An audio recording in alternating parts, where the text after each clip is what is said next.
Shalom, ketemu lagi dengan saya Pendeta Don Bastian Mutar-Mutar ya dalam program yang ngopi, ngobrol pilihan, ngobrol pilihan. Saya menyapa Bapak Ibu Saudara dimanapun saudara berada. Salam dalam kasih Kristus Yesus Tuhan kita. Kiranya semua kita dalam perlindungan dan senantiasa diberkati oleh Tuhan dan tidak ada hidup yang berkekurangan, tapi semua hidup berkecukupan. Haleluya.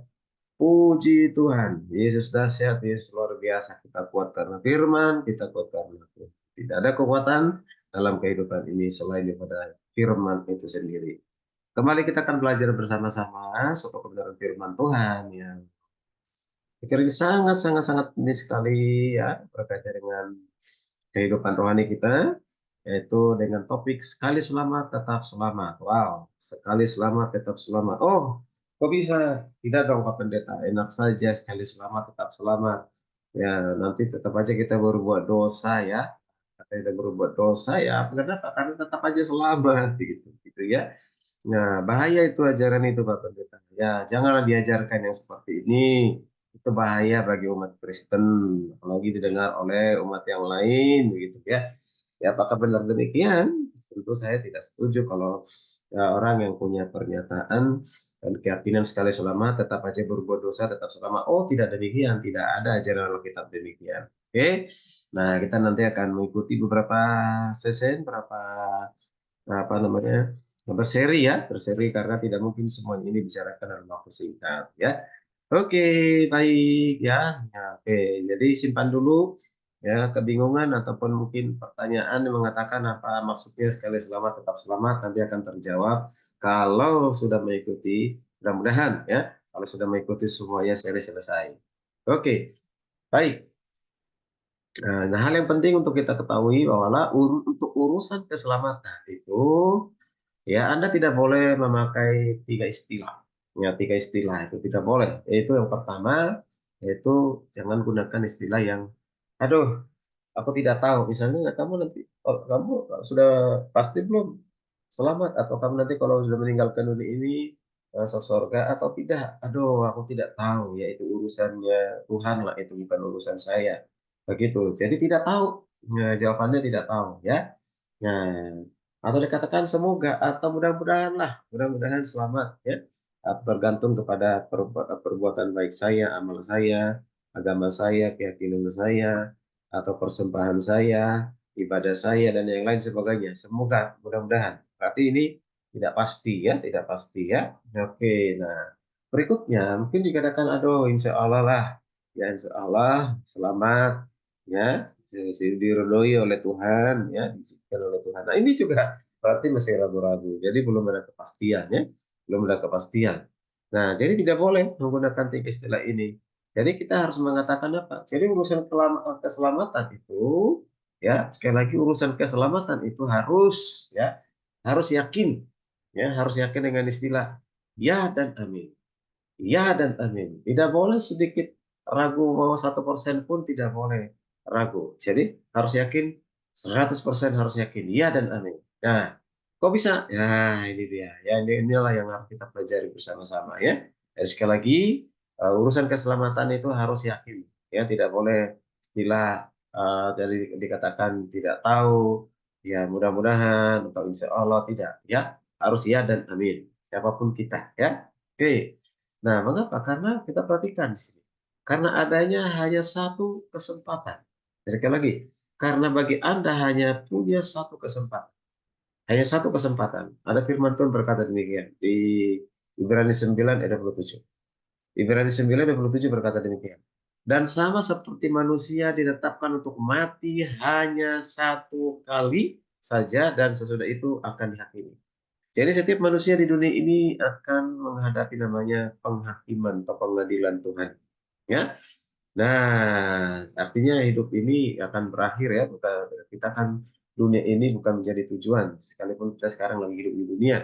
Ya, jadi nah dikatakan di mana manusia itu tetapkan mati hanya satu kali, yaitu mati secara fisik.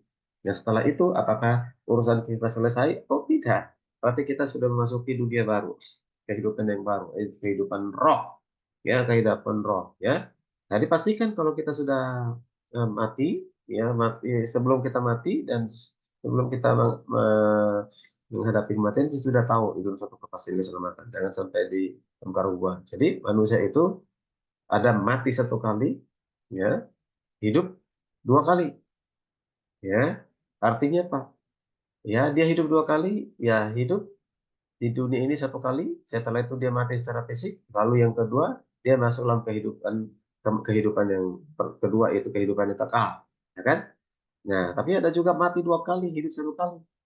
Yaitu apa? Hidupnya satu kali hanya di dunia ini hidup secara fisik. Setelah dia mati, ya akhirnya dia masuk ke kematian yang kedua yaitu kematian yang kekal, dua kali mati. Wah, mengerikan itu, ya. Nah, karena itu kita harus pahami dengan baik, jangan sampai kita mengalami kematian yang dua kali, ya. Satu kali lalu kita akan menerima kehidupan dua kali, kehidupan di dunia dan kehidupan yang akan datang untuk selama-lamanya. Oke, baik kita lanjutkan. Jadi sebelum kita melanjutkan lebih jauh tentang keselamatan, kita renungkan dulu ada beberapa pertanyaan. Ya, ada pertanyaan yang pertama, ya. Nah, ini apakah tujuan motivasi kita menjadi anggota jemaat ataupun mendirikan gereja? Apakah tujuan atau motivasi mendirikan gereja? Nah, ini penting, ya. Nah, dikatakan oleh Yesus di Matius 19 ayat 18, tulisan Rasul Matius, dikatakan apa? Ya, bisa lihat di sini. Aku pun berkata kepadamu, engkau adalah Petrus, dan di atas batu karang ini aku akan mendirikan jemaatku dan alam maut tidak akan menguasainya. Ya, jadi siapa yang menjadi pendiri gereja? Ya, ini gereja bukan pengertian secara fisik ya, bukan ya. Jadi gereja itu adalah kita manusia orang yang sudah percaya kepada Kristus. Nah, jadi gereja itu tubuh Kristus itu didirikan oleh siapa? Didirikan oleh Yesus. Ya, Yesuslah kepala, Yesus pendirinya, Yesus juga kepalanya, ya, kepalanya. Dikatakan ada satu jaminan ya, perlindungan bagi gerejanya, alam maut tidak akan menguasainya. Jadi gitu, alam maut tidak akan menguasainya. Mengapa? Karena dilindungi oleh pendirinya, dilindungi oleh kepala gereja itu pada Yesus, ya. Itu luar biasa. Nah, oke, kita lanjutkan bersama-sama. Oke, kalau kita perhatikan ya, hal yang berikutnya, agar manusia tidak dikuasai alam maut. Tuh. Agar manusia tidak dikuasai alam maut, tetapi apa? Menyelamatkan manusia. Ya, menyelamatkan manusia. Gereja itu didirikan adalah untuk menyelamatkan manusia. Ya, manusia. Oke. Nah, sekarang kita perhatikan bersama-sama, ya. Nah, apa yang menjadi tujuan Yesus mendirikan gereja? Tujuan Yesus mendirikan gereja tidak lain adalah menyelamatkan umat manusia dari mana? Dari kebinasaan. Menyelamatkan umat manusia dari kebinasaan. Itulah tujuan Tuhan Yesus mendirikan gereja. Jadi bukan gereja didirikan ini bukan hanya sekedar fellowship, persekutuan, menerima dana sosial atau menerima bantuan beras yang lain atau hanya sekedar mencari jodoh ya atau gereja itu adalah tempat untuk apa namanya ya untuk bisa menerima berkat bukan hanya itu atau gereja itu hanya sekedar mengumpulkan orang tidak ya jadi tujuan gereja berdiri adalah yaitu misi penyelamatan ya misi penyelamatan oke nah jadi perhatikan. Ya, namun sangat disayangkan tujuan yang mulia ini telah banyak diselewengkan oleh kepentingan organisasi, kepentingan pribadi, kepentingan golongan. Ya, ya tidak heran banyak gereja dari turun-temurun itu dikuasai oleh keluarga. Kalau keluarga mampu sih ada panggilan tidak apa-apa, tapi kalau tidak mampu dipaksakan, kamu untuk apa? Melindungi asetnya ya, gitu ya. Ya supaya jangan pindah tangan begitu ya. Sehingga dari kakek ke anak, ya dari anak atau mungkin juga ke menantu atau kepada cucu, cicit dan yang lain sebagainya. Jadi itu bukan kerajaan Allah tapi kerajaan keluarga. Begitu ya. Oke, ya, bukan itu menjadi tujuannya tentunya untuk menguasai aset tidak.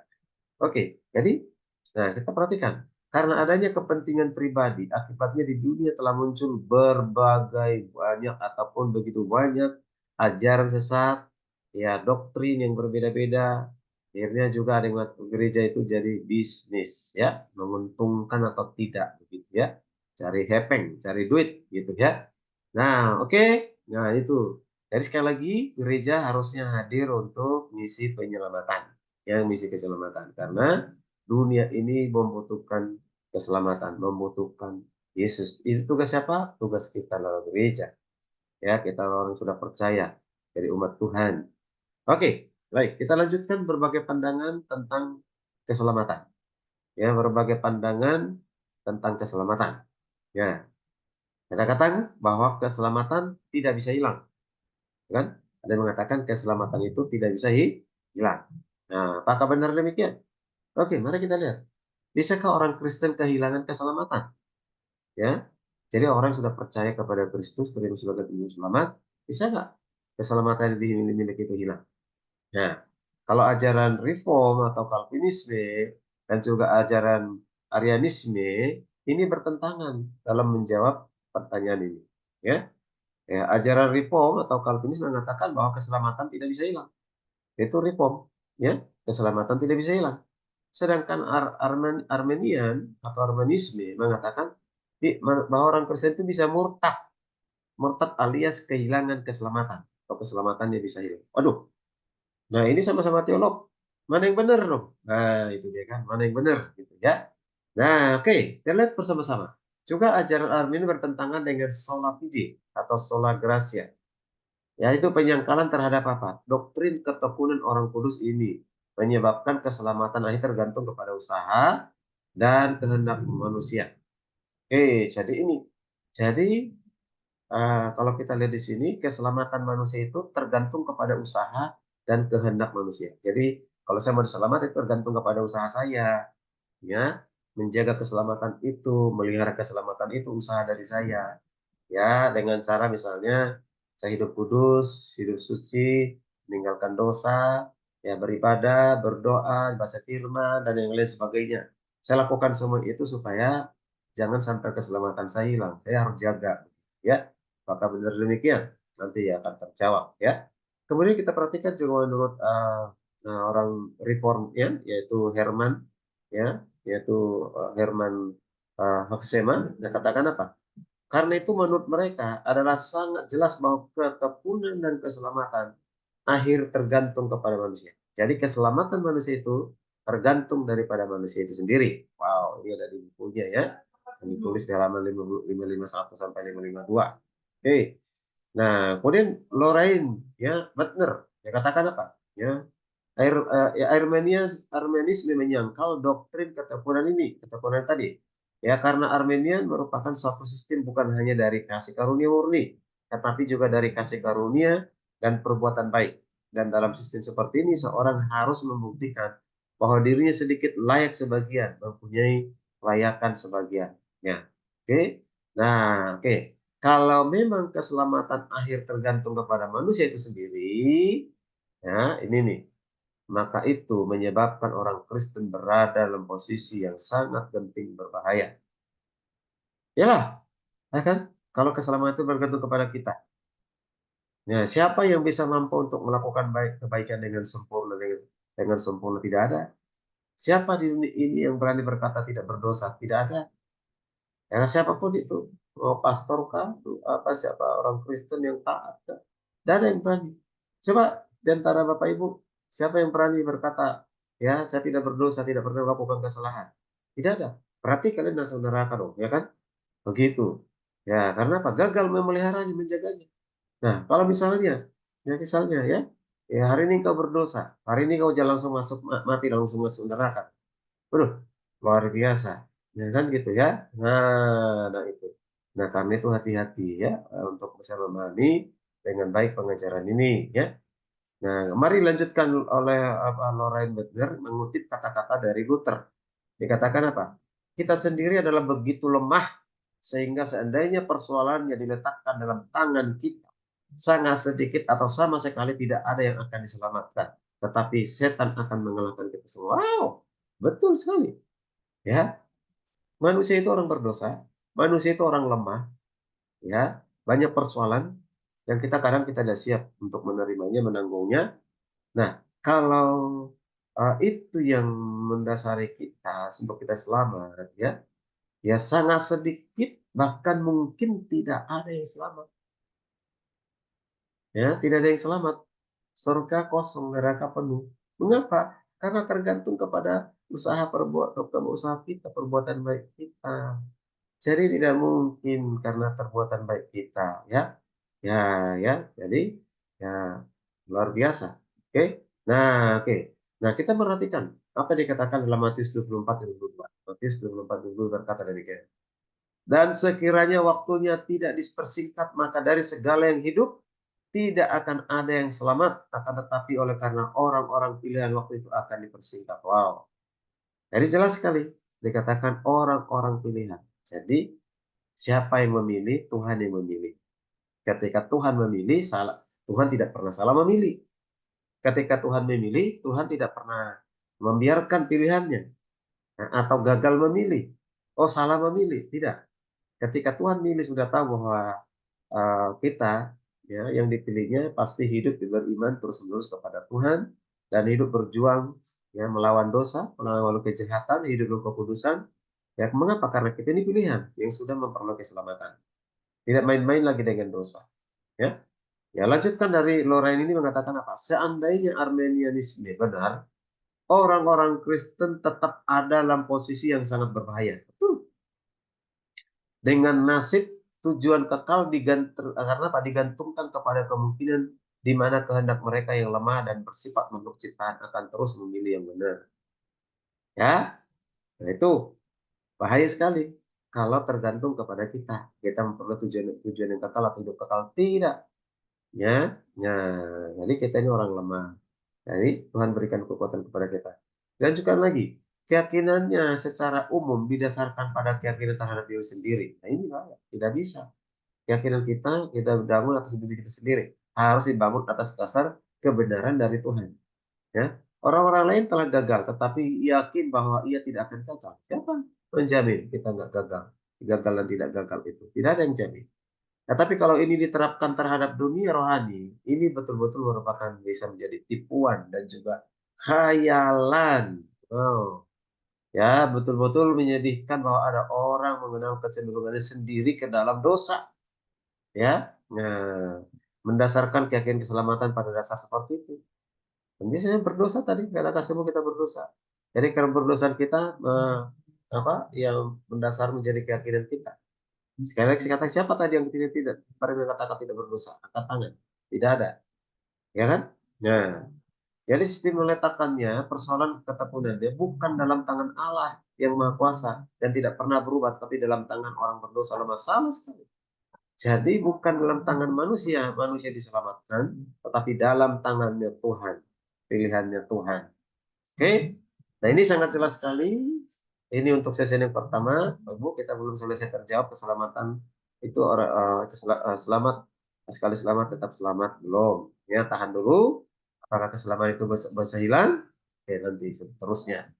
Oke, sekiranya ini bermanfaat buat kita semuanya. Kalau mau bertanya silakan di kolom komentar. Silakan bertanya. Kalau saya akan usahakan untuk menjawab. Bagi umat Kristen, ya silakan. Yang sudah punya keyakinan akan keselamatan, silakan dibagikan kepada orang lain. Bagi yang belum, mari ya pastikan dirimu sudah menjadi pilihan Allah dan memperoleh keselamatan. Bagi yang agama lain yang mungkin menonton YouTube ini atau menonton TikTok ini, maka saya katakan, ya, oke, ya kita tidak pernah memaksakan diri. Barangkali hatimu diketok oleh hatimu sedang diketok Tuhan, maksudnya pintu hatimu sedang diketok oleh Tuhan, ya, untuk percaya kepadanya silakan. Tapi kalau tidak apa-apa. Kita tidak ada paksaan di sini. Oke, terima kasih. Shalom, Tuhan Yesus memberkati. Sampai bertemu lagi di sesi berikutnya, Bapak Ibu. Sehat selalu. Tuhan berkati.